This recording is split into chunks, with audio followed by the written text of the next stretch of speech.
Hali gani mwanafamilia wa channel tupendwa hii hapa ya Bizoza Media. Kama ndo mara yako ya kwanza basi usisahau kusubscribe, kulike, kushare pamoja na kucomment bwana. Baada ya Juma Jux kuweza kufunguka mambo mengi kuhusiana na mke wake ambaye aliweza kuishi naye kwa muda mrefu, na tuliweza kuona umeweza kufunga ndoa ya gharama na watu wengi waliweza kuenjoy na kufurahi pia, lakini leo hii kumeibuka mgogoro ambao umewafanya mashabiki waweze kuchukizwa na hiki ambacho kinachoendelea, na wengi wao waliweza kufunguka mengi na kukili na kusema kwamba kiukweli sisi kama mashabiki tumechoshwa na drama za ndoa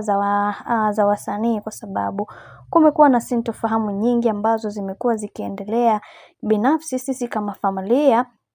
tunashindwa kabisa kuweza kuelewa, kwa sababu tunawapa sapota kubwa kuweza kuhakikisha wanafikia malengo ambayo waliweza kujiwekea, lakini kuna mambo mengi ambayo yamekuwa yakitokea katika maisha, na wao wanatamani kuweza kuona kila linalotokea katika ndoa yao kinawafanya watu wengi waweze kuongea vitu vingi na kusema hawa watu hawako serious kwenye swala zima la ndoa. Kwa nini wao ndio wawe chanzo cha watu kuweza kuachana? Na wengi wao waliweza kufunguka mengi na kusema kwamba kwa haya ambayo yanaendelea sasa, kuna namna hawa watu wanataka kututengeneza sisi, lakini tunaona ni vyema wakawa wawazi kabla mambo hayajaanza kuharibika, kwa sababu kuna mambo mengi ambayo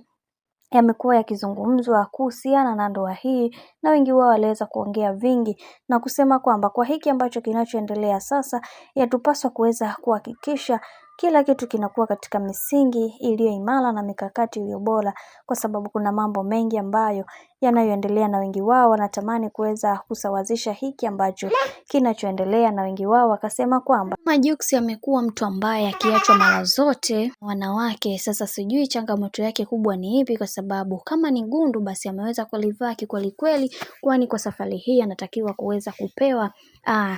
ulinzi wa hali ya juu, kwa sababu mwanamke ambaye aliweza kumuoa ni mwanamke ambaye hawezi kuweza kushindwa na kitu. Sasa sijui kwenye hili kama ataweza kutoka salama, kwa sababu tunamjua kwamba Priscilla ni mwanamke wa aina gani, lakini tumeweza kuona